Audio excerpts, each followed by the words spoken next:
My name is Don Zagel, Anti-Terrorism Officer and Physical Security Team Lead for Marine Corps Systems Command. The purpose of this training is to aid in preparing our workforce to respond to various threat-based emergencies such as acts of terrorism.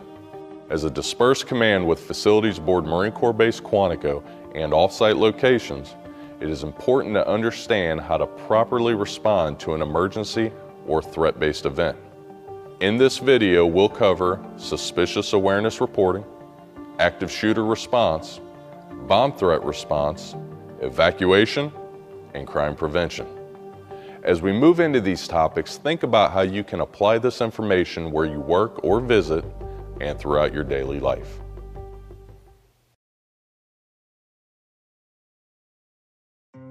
I'm a firefighter. A teacher. I'm a farmer. I'm a barber. A waitress. A mom. We're all part of your community. Every day we move in and out of each other's busy lives. It's easy to take for granted all the little moments that make up our everyday. Some are good, others not so much. But that's life. It's when you experience a moment of uncertainty. Something or someone's behavior that doesn't seem quite right. These are the moments to take a pause. Because if something doesn't feel right, it's probably not. It's not about paranoia or being afraid. It's about standing up and protecting our communities. One detail at a time. Because a lot of little details can become a pattern. We trust our instincts. Just like you should. Because only you know what's not supposed to be in your everyday. So protect your everyday. If you see something suspicious, say something to local authorities. Suspicious awareness reporting is probably the best example to use when discussing differences in procedures dependent upon working aboard the installation or at an off-site location.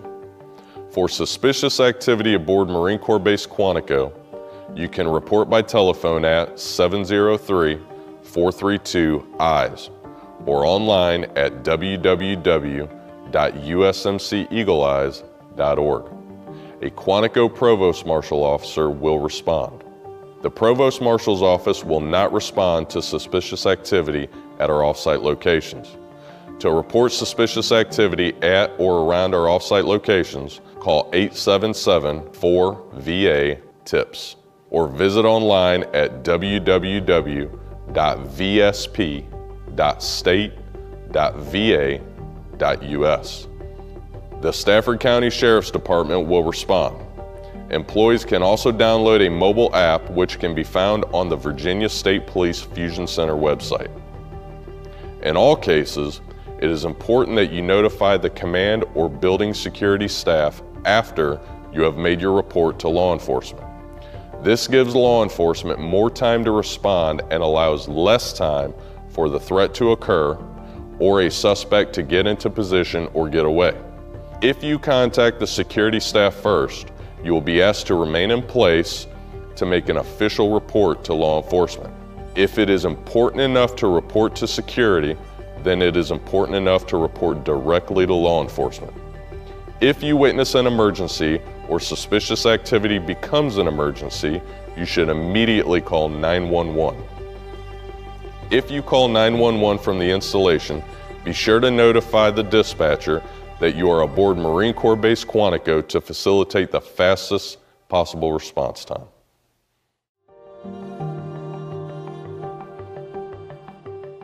Our number one resource to protect against an active shooter or workplace violence is our awareness. Physically profiling an individual to try and prevent an attack does not work. Prior to an attack, active shooters will typically display behavioral indicators over time.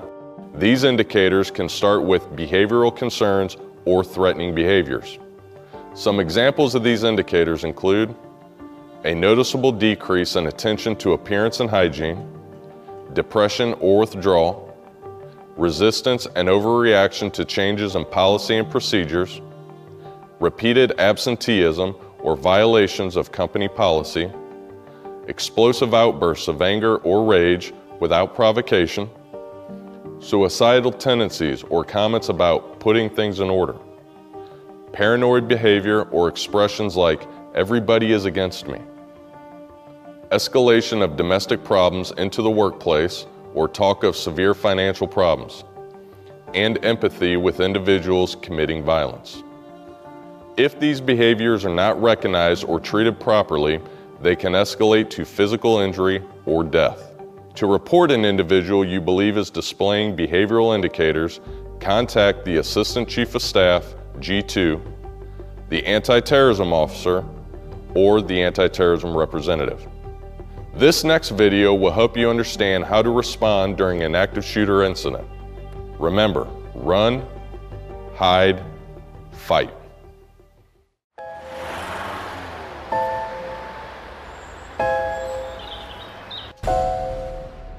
It may feel like just another day at the office, but occasionally, life feels more like an action movie than reality. The authorities are working hard to protect you and to protect our public spaces.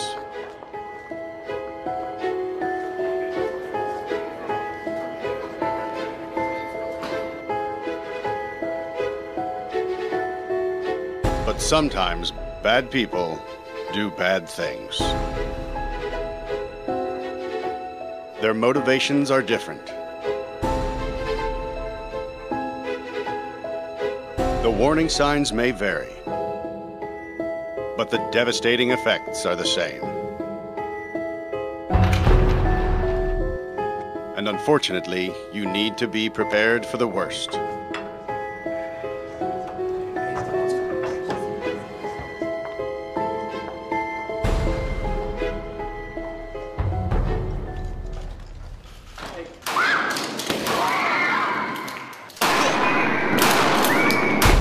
If you were ever to find yourself in the middle of an active shooter event, your survival may depend on whether or not you have a plan. The plan doesn't have to be complicated. There are 3 things you could do that make a difference. Run, hide, fight. First and foremost, if you can get out, do. Always try and escape or evacuate, even when others insist on staying. Encourage others to leave with you, but don't let them slow you down with indecision. Remember what's important, you, not your stuff. Leave your belongings behind and try to find a way to get out safely. Trying to get yourself out of harm's way needs to be your #1 priority. Once you are out of the line of fire, try to prevent others from walking into the danger zone and call 911.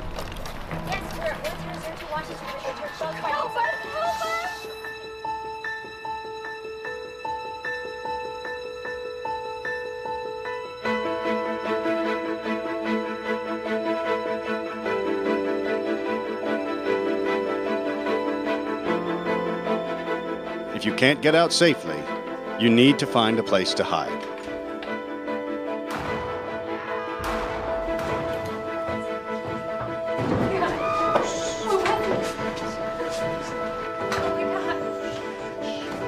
Act quickly and quietly.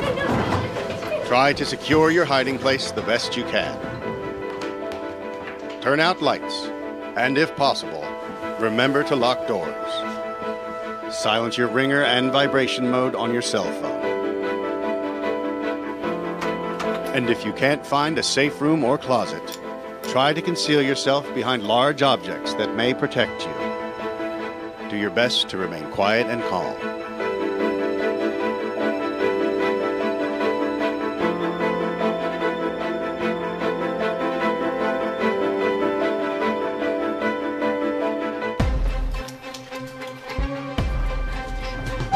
As a last resort, if your life is at risk, whether you are alone or working together as a group, fight. Act with aggression. Improvise weapons. Disarm him. And commit to taking the shooter down, no matter what.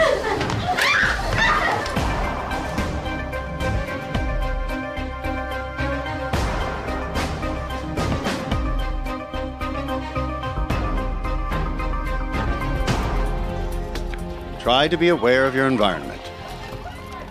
Always have an exit plan. Know that in an incident like this, victims are generally chosen randomly. The event is unpredictable and may evolve quickly.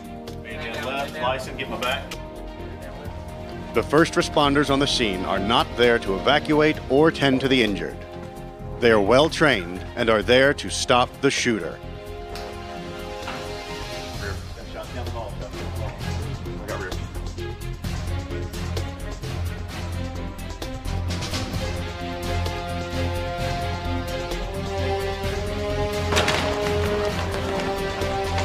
Your actions can make a difference for your safety and survival. Be aware and be prepared. And if you find yourself facing an active shooter, there are 3 key things you need to remember to survive. Run, hide, fight. Now that you have an understanding of what you should do, it is time to make a self-plan. Go back to your workspace and imagine what you would do in the event of an active shooter or violent incident. Know how or where you would hide in your area, where your nearest evacuation routes are, and what obstacles you may be challenged with between your workspace and the exit door. In an active shooter situation, do not pull the fire alarm unless there is a fire. This is a tactic that has been used in the past by an active shooter to evacuate personnel into an open area where they or another active shooter may be waiting. Also, have an understanding of where the alternate evacuation routes are in the opposite direction in case your initial route is blocked or takes you in the direction of the shooter. Identify items within your immediate area that can be used as improvised weapons if you are faced with the need to fight as a last resort. Do not stop there. Get with co-workers in your immediate area and devise a team plan and come up with a chain of command. This should be someone who displays the competence to make decisions under situations of duress. Understand how you will communicate with your teammates if you are in a situation where silence is paramount, and discuss positions if you have to attack the shooter.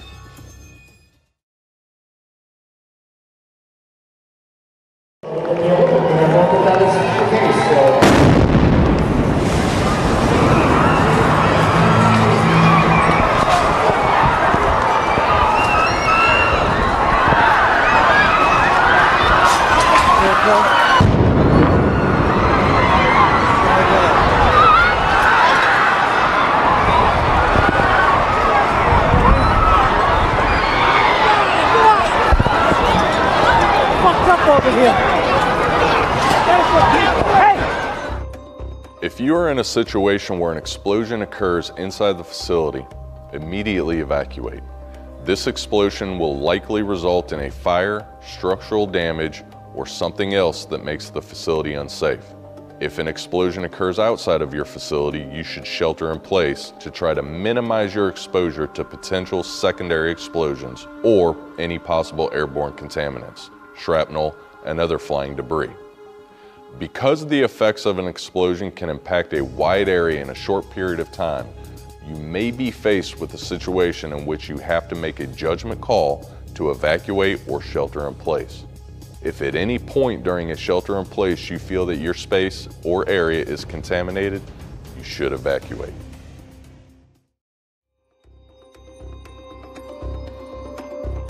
The active shooter and explosion situations are only a few of the many scenarios that may require evacuation. No matter what the situation, if evacuation is required, you should first proceed to the nearest exit as quickly and safely as possible. As you move to evacuate the building, remember to help and alert others along the way. However, don't go in any direction that takes you away from the most direct route to the nearest safe exit. During an evacuation, no workforce member should be designated to stay in the building to go through and clear spaces. Everyone should evacuate. Building security or the Federal Protective Service will clear the buildings with their post orders and first responders. Second, exit the facility. All command exterior points of entry and exit are outfitted with hardware that provides the ability to either push a crash bar or turn a door handle in order to retract the door latch and push the door open. If you notice a door with a push to exit button next to it, it is not required for regular use or during an emergency. However, if you find that it's not operational at the door you are exiting, you can hit the push to exit button to release and push the door open. Third, immediately seek cover and concealment. As you exit the facility, remember to continue looking for potential threats. Do not huddle around in a single area or out in the open. Exit the facility and disperse. Try to move in an upwind direction in case there are any contaminants in the air or detonation occurs while you're outside. Find objects that provide cover and concealment. It's important to take cover at least 300 yards away from the building in case there's a detonation in or around it. Finally, you should report. Once first responders are on site, remember to follow any instructions or directions they provide. When the area appears secured, you should come out of concealment and seek help or medical attention if necessary. For accountability, be sure to follow any other established program-specific reporting procedures.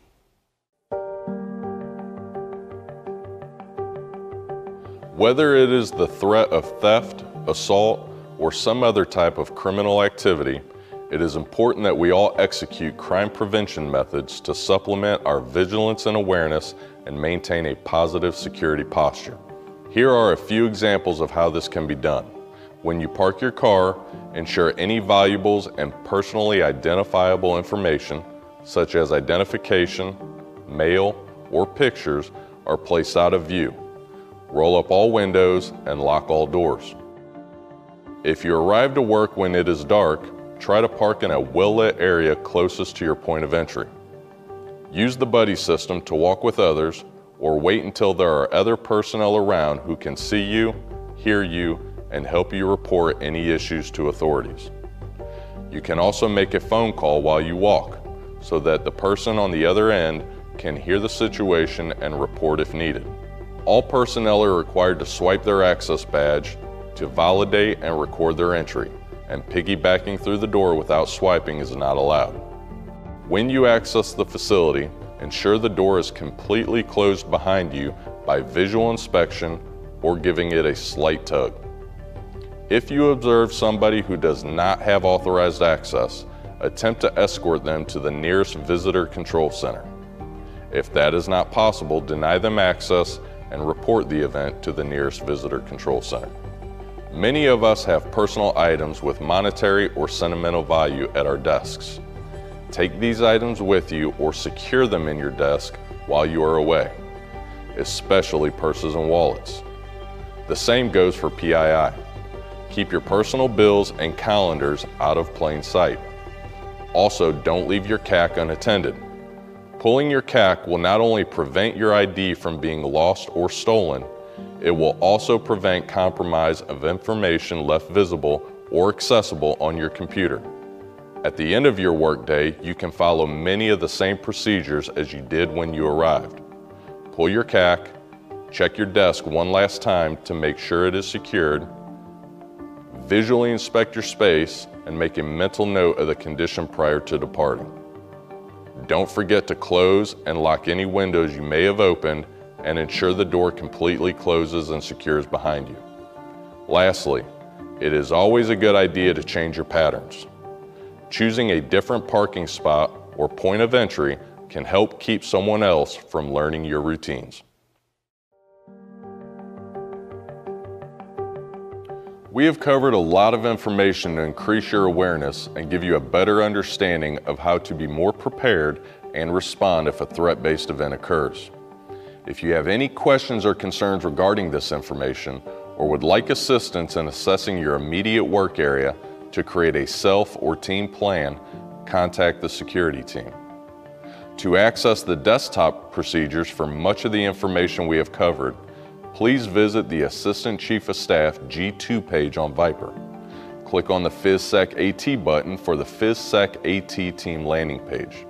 Here you can access the emergency response and bomb threat checklist to print and post within your workspace and place directly into your desktop binder. For questions regarding hazard-based emergencies within the command, such as fire, power failures, and inclement weather, please contact the Marine Corps Systems Command G4 or Safety Office.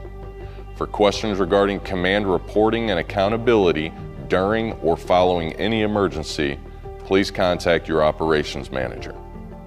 Also, ensure that you have registered with the Marine Corps Base Quantico's ad hoc notification system in order to receive emergency alerts and messages released through the Installation Protection Branch and Security Battalion. This can be done through your Marine Corps Enterprise Network computer. Find and click the purple icon at the bottom right-hand corner of your desktop screen to access the system. For alerts sent by the Stafford County Sheriff's Department, visit the Stafford County Sheriff's website. Lastly, please remember that in most situations, the building security staff and FPS guards within your facility have orders that may require them to respond during an emergency differently than the rest of our workforce. It is important to follow any guidance or instructions they provide during an emergency situation until first responders for the Provost Marshal's Office or Stafford County Sheriff's Office have arrived on scene. Thank you again for your time and continued effort to remain vigilant in reporting and responding to the threat. Helping maintain a positive security posture goes a long way to protect the personnel, information, and facilities that support the mission of Marine Corps Systems Command.